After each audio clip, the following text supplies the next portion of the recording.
On Central News tonight, we meet a woman who has gone barefoot for 2 years, all in the name of charity. Will Hamilton City move to a capital rating system? And 10,000 less vehicles per day through Cambridge.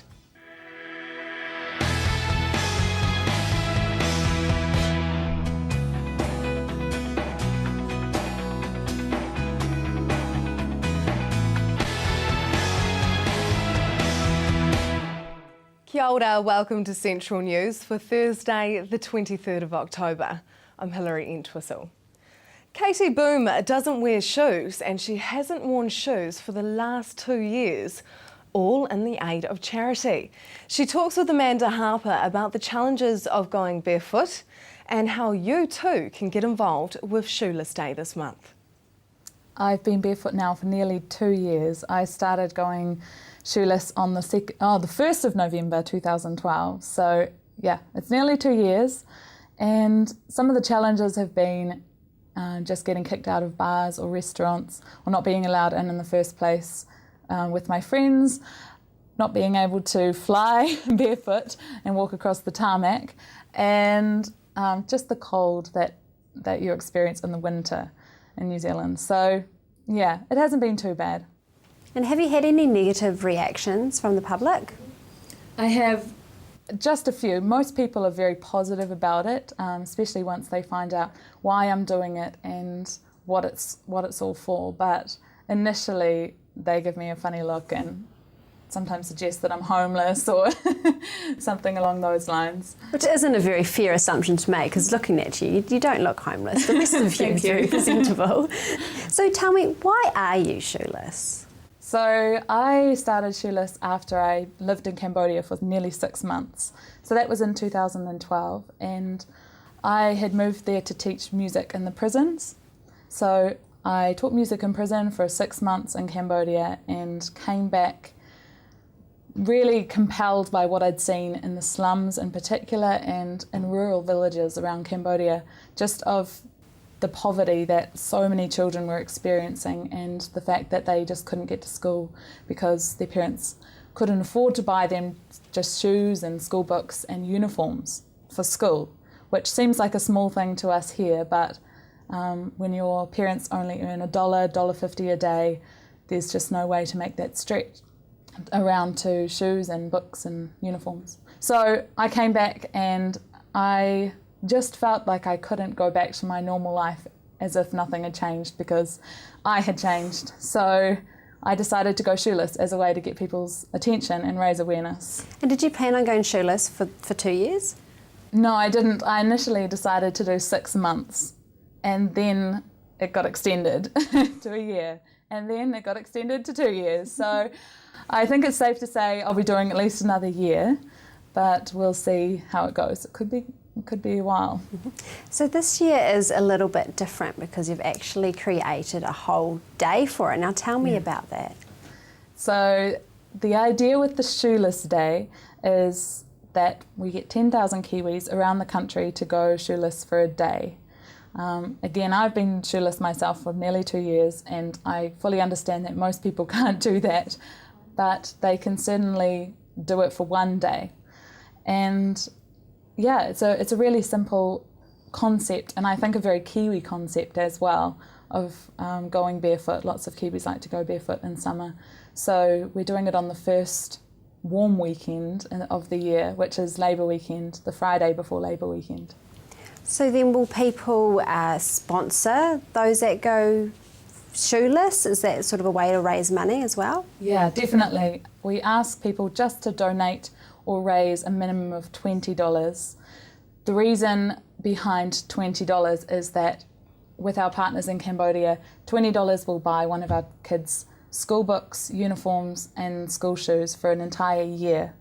So $20 here could buy a cheap pair of shoes, but for these kids, that's a year of education, which is priceless, really. So that's what we ask people to do, but we have some really amazing supporters who have raised hundreds of dollars and go the extra mile. And do you have a goal amount that you would like to raise from Shoeless Day? Yeah, we do. There are 1,800 kids in particular that are already with our partner organisation, Care for Cambodia, and they currently don't have sponsorship for these school packs to get to school. So when I heard about them from Care for Cambodia, I decided that that was going to be our goal. We were going to try and send these 1,800 kids to school. And it's not all the kids in Cambodia, but it's some of them.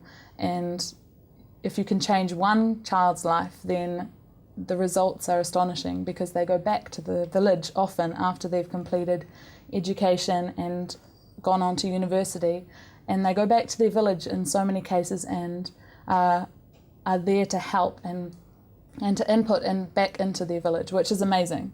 So educate a child, change a family, change a village. And do the families realise how important education is over in Cambodia? The parents are often uneducated because if you're in your 30s in Cambodia, then you were a child or born during the Khmer Rouge, which was a terrible period in Cambodia's history in the 70s. So many of the parents that are now parents didn't have parents themselves, and they didn't have the opportunity to get to school. So they are very aware of the way that it's affected their lives and not being able to read.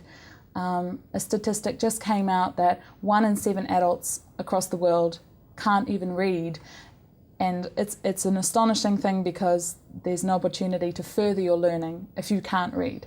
So these parents are fully aware of that, and they're so eager and anxious and committed as well to getting their kids to school. It's just a monetary lack. So that's where Shoeless is stepping in. Yeah, and that's when hopefully the rest of New Zealand is going to step in as well. Right. So back to your time in Cambodia, what did you find was the most challenging thing that you faced there, coming from a westernised country and then going over there?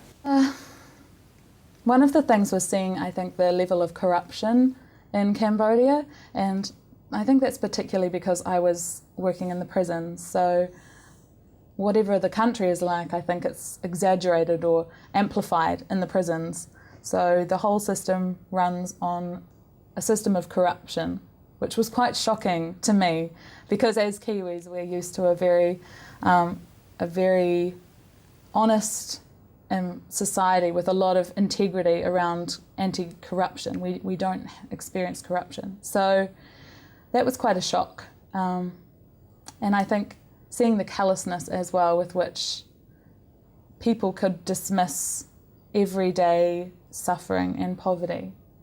And I think it shocked me as well to realise that living there myself, you stop seeing the poverty in the same way that you did when you first arrived. The shock of it wears off. So it's just maintaining that perspective that that's not right. It's not how things should be.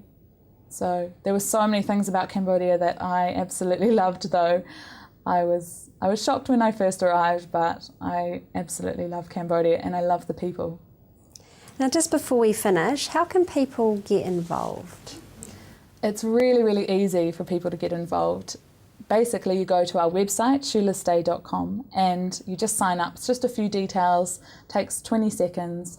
And then we ask people to just share the word, and that might just be turning up at the office shoeless on Friday the 24th of October and just telling your workmates what you're doing and why you're not wearing shoes. They might ask anyway. So tell people about it and then donate or raise $20, which is a pretty good trade. One day of going shoeless for a year of education for one of these kids. That's all it takes. Well, it's a really good cause. If Katie can do it for 2 years, surely you can do it for one day, and why not when it's for a great cause? For more information, go to shoelessday.com. Coming up next, I chat with Mayor Julie Hardacre about capital rating systems and whether it's right for Hamilton City.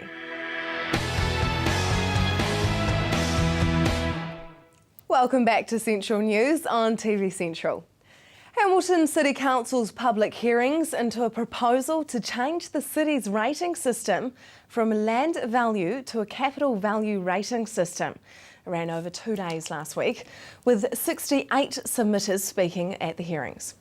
I spoke with Mayor Julie Hardacre about the hearing process and concerns that were raised by three of Hamilton's major retail centres, the Base, Centre Place and Westfield Chartwell. That's right. In the submissions, we're currently going through a process of reviewing our rating system, and we put our proposal out, and that proposal was to move from land value to capital value, but maintain the yields. And the yields are, you got the pie, and currently under our land value system, about 2/3 of the rating revenue comes from the residential sector and about 1/3 from the commercial sector. So to maintain that same ratio, but a move to capital value. So we've been hearing submissions for the last day or so, and yes, it is correct that the Base, Chartwell and Centre Place have all expressed concern about that if that was to happen. They are significantly impacted if we do change. Currently they are rated on land value, and that is much lower than the capital improvements on the developed sites. Yes, I mean, round figures, Chartwell's around just over 300,000, and they will move to well into the millions, and same with the Base. They're about 400,000 to 500,000 currently on land value, but they're on capital value, they are well into the millions as well. Three of Hamilton's major retail centres, we've got the Base, Centre Place, Westfield Chartwell.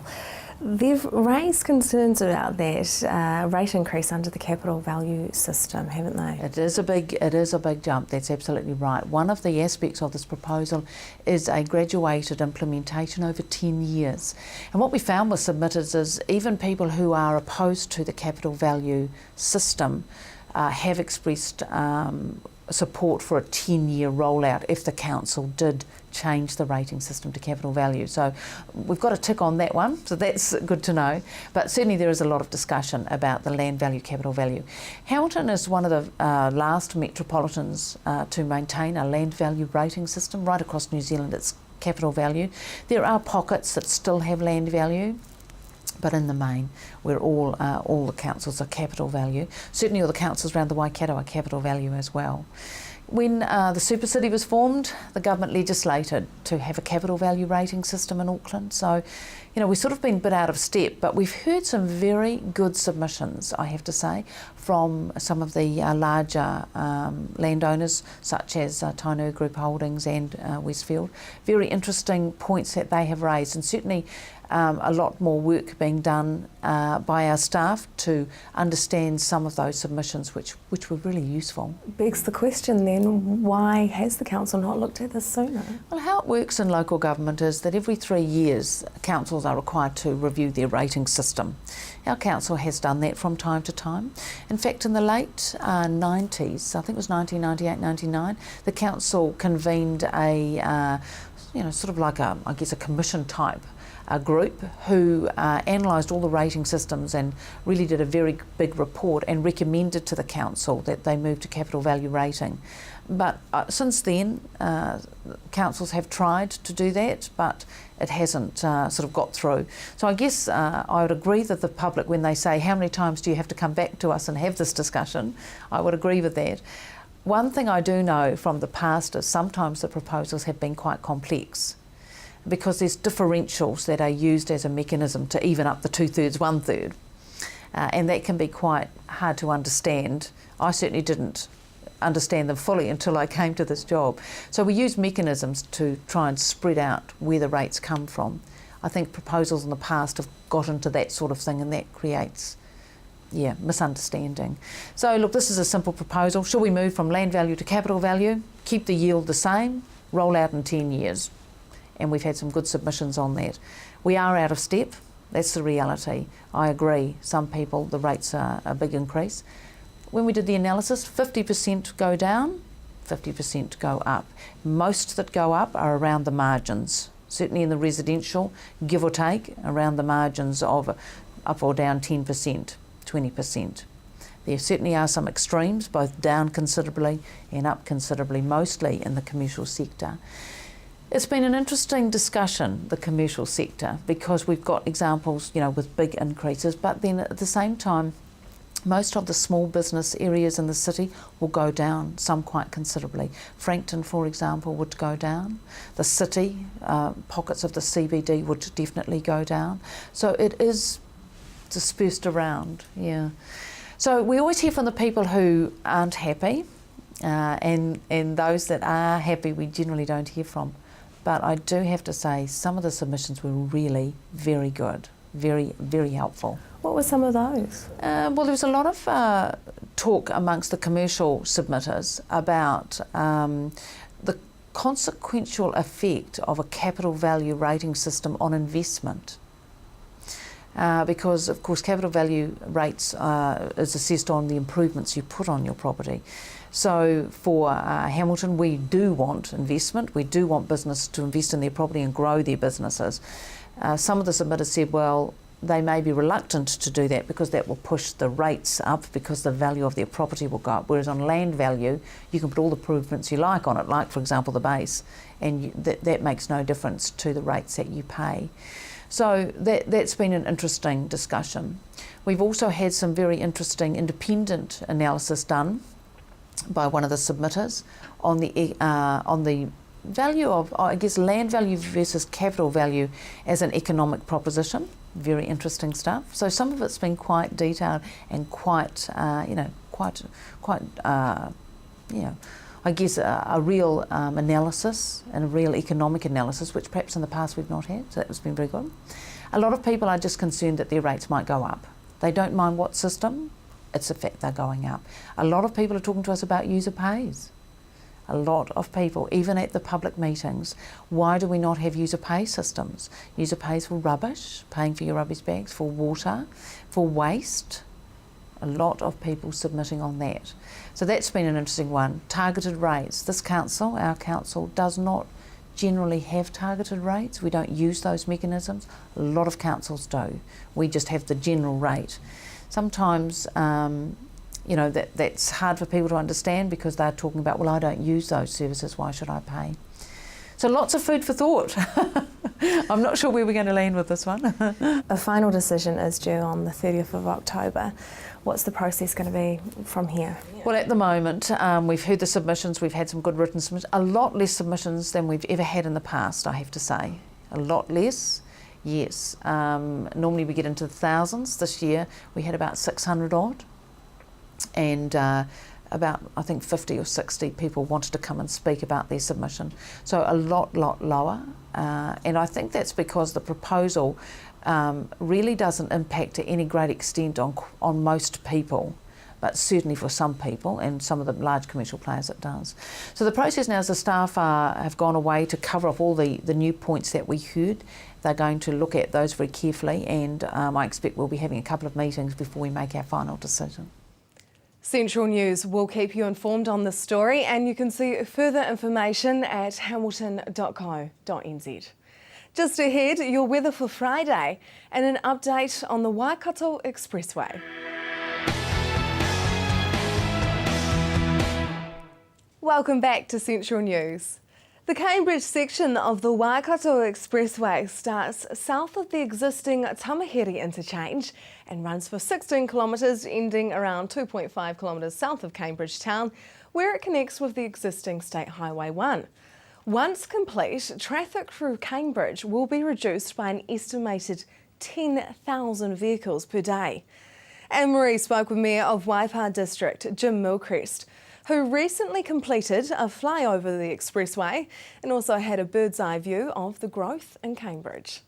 Yes, there's phenomenal growth in the residential part of Cambridge, particularly to the north and I suppose west. There's two large residential developments on the western side of the town in Leamington, and certainly to the north there's a huge amount of residential development, St Kilda Waterways, some very, very large homes being built in that area, and we're issuing extremely high numbers of building consent, so there's no slowdown in the growth for Cambridge at the present time.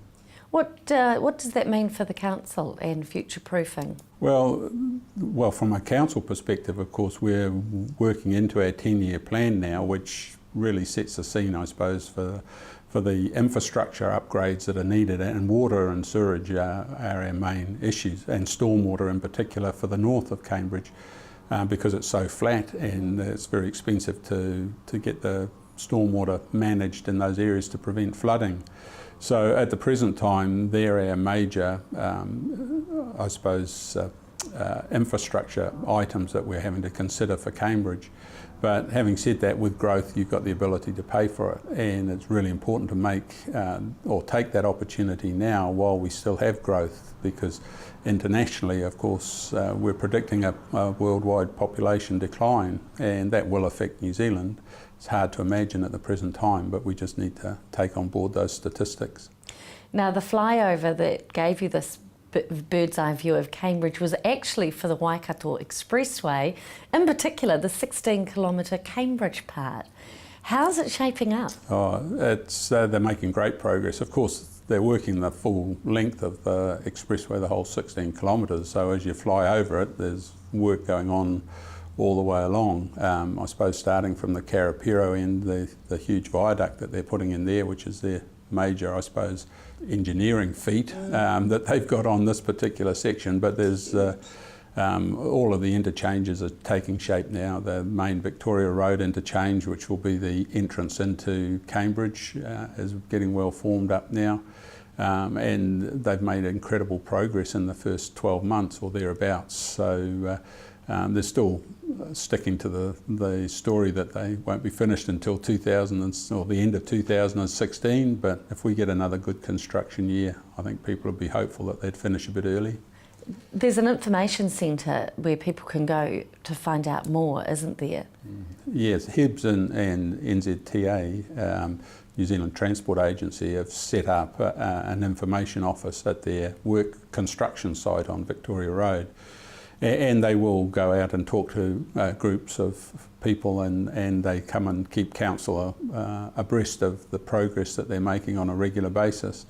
And their efforts in consultation and communication have really been fantastic, and meant that the council hasn't received many complaints at all about the works that are going on, which have been pretty disruptive, but people have seemed to accept that it's for a short period of time, and the benefits will be for the good of Cambridge in the long run.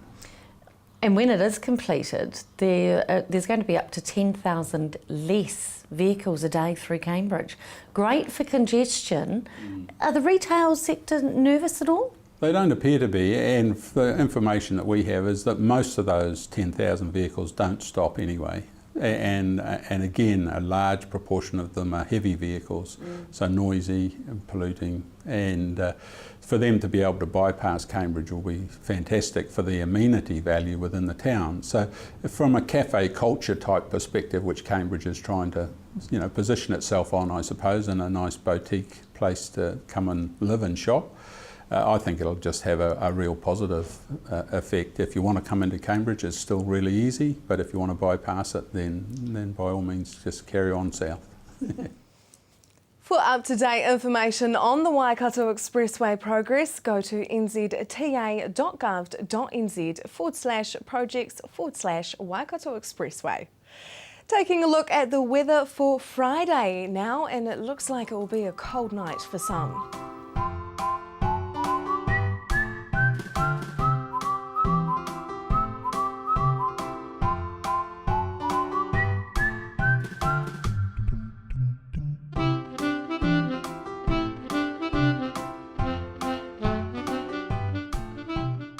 Now for the marine forecast.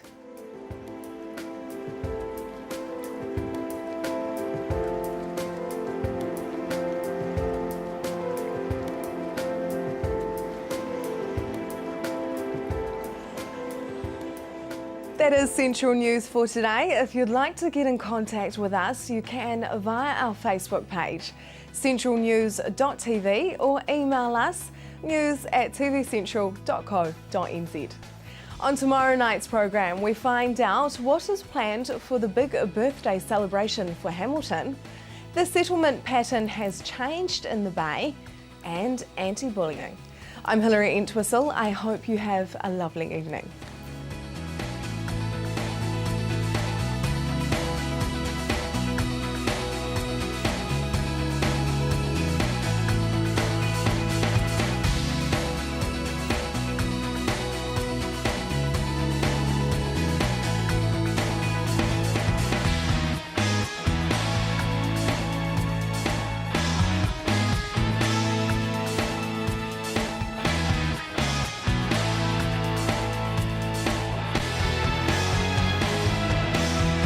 This has been an Alpha Media production, a division of Television Media Group. Supporting local content so you can see more of New Zealand on air.